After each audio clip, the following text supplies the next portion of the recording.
नमस्कार, मैं हूं राहुल शर्मा। आप देख रहे हैं एसपी9 न्यूज। स्वागत है आप सभी का हमारे इस प्रोग्राम में। और प्रोग्राम की शुरुआत उत्तर प्रदेश से होके दिल्ली का रास्ता निकलता है और ये बात बीजेपी बहुत आसानी से समझती है। इसीलिए प्रधानमंत्री नरेंद्र मोदी को यूपी के विधानसभा चुनाव में उतरना पड़ा।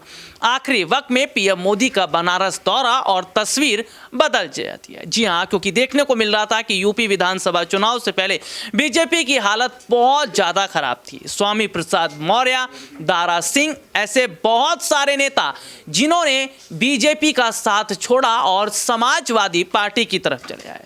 प्रदेश में बीजेपी के अंदर मची इस तरह की हड़बड़ को देखकर बीजेपी को लग रहा था कि शायद विधानसभा चुनाव नहीं जीत पाएंगे, लेकिन पीएम मोदी ने तस्वीर बदलकर ये बता दिया कि अभी हम मौजूद हैं और प्रदेश में एक शानदार तरीके से सरकार बनाई। लेकिन लोकसभा चुनाव जीतना क्या बीजेपी के लिए आसान रहेगा और कैसी तैयारियां बीजेपी की लोकसभा चुनाव को लेकर है, इस पर तो बात कर रहे हैं। लेकिन बात विपक्षी पार्टियों पर भी। क्या उत्तर प्रदेश में विपक्ष एक नया महागठबंधन तैयार कर रहा है? विपक्षी पार्टियों में, विपक्षी नेताओं में ऐसे बहुत सारे नेता शामिल हैं जो लगातार आज कोशिश कैसे कर रहे हैं अखिलेश यादव के साथ आने की, जिसमें अगर बात करें तो समाजवादी पार्टी के अध्यक्ष अखिलेश यादव हैं, शिवपाल यादव हैं, बसपा सुप्रीमो मायावती हैं। ये तमाम बड़े चेहरे उत्तर प्रदेश में अगर गठबंधन को लेकर काम करते हैं तो क्या इसका बड़ा फर्क पड़ता नजर आएगा। ऋतिक मेरे साथ, मेरे सहयोगी बने हुए हैं। ऋतिक, सबसे पहले तो बहुत बहुत स्वागत है आपका। और मेरा सवाल ये रहेगा, उत्तर प्रदेश में विपक्ष की जो तैयारियां हम देख रहे हैं या विपक्ष जिस महागठबंधन को लेकर काम कर रहा है, क्या ये महागठबंधन वाकई कामयाब हो जाएगा? और अगर हो जाएगा तो आने वाले वक्त में क्या बीजेपी को नुकसान होगा? बिल्कुल नुकसान होगा। सबसे बड़ी बात यह है कि विपक्ष में तमाम जो नेता आज अखिलेश का साथ दे रहे हैं, तो अखिलेश का ही क्यों दे रहे हैं, सबसे बड़ी बात यह है। दूसरा सवाल यह है कि राज भैया का जिक्र कर लो, अच्छे नेता हैं, निर्दलीय उन्होंने चुनाव लड़ा था और जीत भी दर्ज की थी। इसके बाद बीजेपी के साथ नजर नहीं आ रहे हैं। जयंत चौधरी का जिक्र कर लो, मायावती का जिक्र कर लो, चंद्रशेखर आज़ाद का जिक्र कर लो, क्षेत्रीय दल हैं, इसके बावजूद भी अखिलेश का साथ दे रहे हैं। सबसे बड़ी तस्वीर आपने देखी होगी कि अखिलेश यादव की तस्वीर अब जो है केजरीवाल के साथ नजर आई। तो एक इशारा ये है कि आने वाले वक्त में विपक्ष एक साथ एकजुट होकर जो है बीजेपी पार्टी को हराएगा। तो कहीं ना कहीं आप समझ सकते हैं कि जमीनी स्तर पर एक भी काम नहीं हुए हैं और जनता ये चाहती भी है कि कैसे भी करके बीजेपी पार्टी को उखाड़ दिया जाए। ऋतिक, एक सवाल मेरा और रहेगा कि उत्तर प्रदेश में इन दिनों जिस तरह से हम देख रहे हैं कि प्रदेश में बीजेपी की काफ़ी हद तक कमज़ोर स्थिति नज़र आ रही है, क्योंकि इधर आरक्षण ख़त्म किया जा रहा है, उधर निकाय चुनाव में लगातार देरी हो रही है, कोर्ट से कहीं ना कहीं फटकार लग रही है।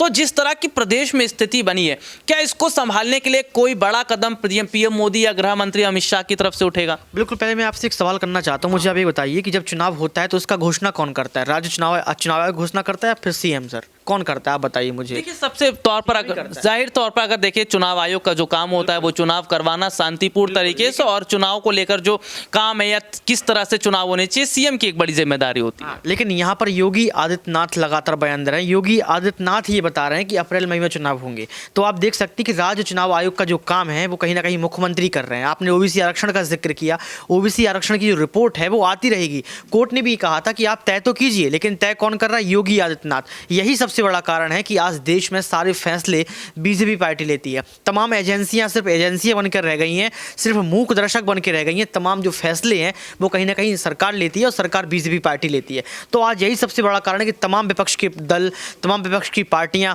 तमाम विपक्ष के नेता आज अखिलेश के साथ आ रहे हैं, केजरीवाल साथ आ रहे हैं। भारत जोड़ो यात्रा चल रही है, बम ब्लास्ट हो जाता है, कुछ भी खबर नहीं। खबर में क्या चल रहा है? बागेश्वर वाले बाबा।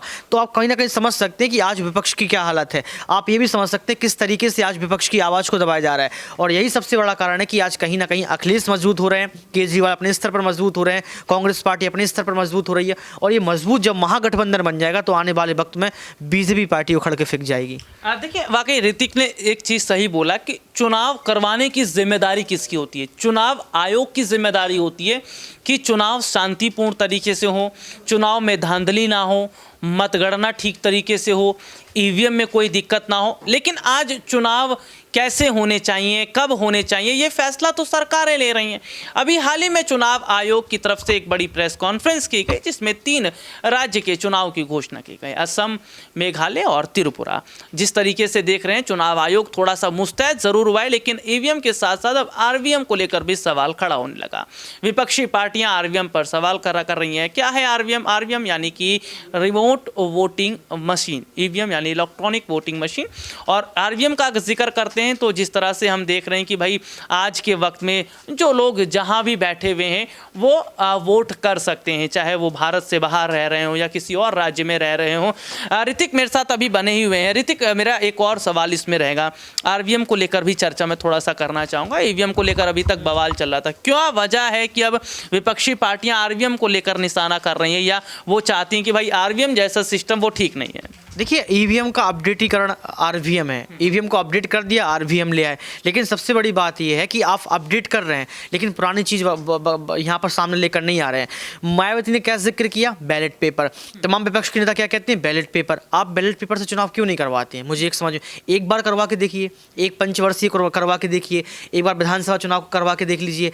जो चुनाव आयोग पर सवाल खड़े किए जाते हैं उन सवालों का जवाब भी मिल जाएगा। लेकिन कहीं ना कहीं देखा जाता है कि इस सवाल को लेकर बीजेपी पार्टी आगे नहीं आती है क्योंकि सत्ता पक्ष की पार्टी है।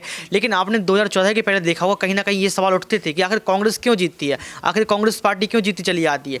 तो सरकार ने उस पर कोई दखलंदाजी नहीं की और उसके बाद देखा गया कि तब भी जो है बैलेट पेपर से चुनाव करवाए गए। लेकिन आज देखा जा रहा है कि बीजेपी पार्टी इसको लेकर कभी चुनाव आयोग से सवाल नहीं करती है कि आप ईवीएम बैन कीजिए। तो कहीं ना कहीं ईवीएम एक बहुत बड़ा मसला है। इस पर चुनाव आयोग को प्रेस कॉन्फ्रेंस करके साफ तौर पर बताना चाहिए कि एक बार हम बैलेट पेपर से चुनाव करवाएंगे।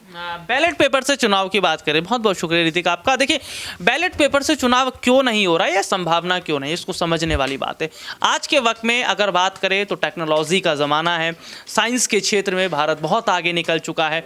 आज के वक्त में सारा काम जो है वो इलेक्ट्रिकल तरीके से हो रहा है, मॉडर्नाइजेशन तरीके से हो रहा है। क्योंकि आज हम देख रहे हैं कि एक वक्त बहुत पहले हुआ करता था जब पर्चे पर मुहर लगती थी, लेकिन आज हम देख रहे हैं अगर बैलेट पेपर से चुनाव होगा तो अधिकारी ज़्यादा लगेंगे, वक्त ज़्यादा लगेगा और इतनी सरकार के पास उपलब्धता नहीं है। इसीलिए ईवीएम को बार बार जोर दिया जा रहा है। अभी मायावती ने प्रेस कॉन्फ्रेंस करके ईवीएम की बात कही थी, लेकिन आरवीएम को लेकर जो कदम सरकार ने उठाया, जनता हालांकि इससे बहुत खुश है। देखिए, प्रवासी भारतीयों की अगर मैं बात करूं, बहुत सारे ऐसे लोग हैं, बहुत सारे ऐसे राज्य हैं जहां से लोग एक राज्य से दूसरे राज्यों में जाते हैं काम के लिए, लेकिन क्या होता है कि वो वोट अपने राज्य में नहीं दे पाते हैं क्योंकि दिक्कत ये होती है कि भाई वोट देने केवल वो अपना किराया भाड़ा लगा कर लाएं। लेकिन जिस तरीके से सरकार ने आरवीएम जैसी सुविधा उन लोगों के लिए रख दी है, इसमें विपक्ष कह रहा है कि बैठे बैठे उसमें भी धांधली हो सकती है। हालांकि एक अलग मुद्दा रहेगा कि आरवीएम के साथ धांधली होती है या नहीं होती है, लेकिन एक बात तो है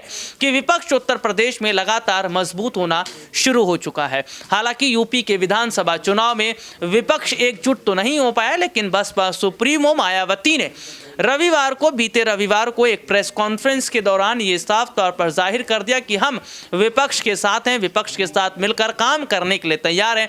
और विपक्षी पार्टियों ने जो उत्तर प्रदेश से शुरुआत की, इसका लोकसभा पर बड़ा फर्क पड़ता नजर आएगा। चलिए, आज के लिए इतना ही। आपसे फिर दोबारा मुलाकात होगी, तब तक ले इजाजत दीजिए। नमस्कार।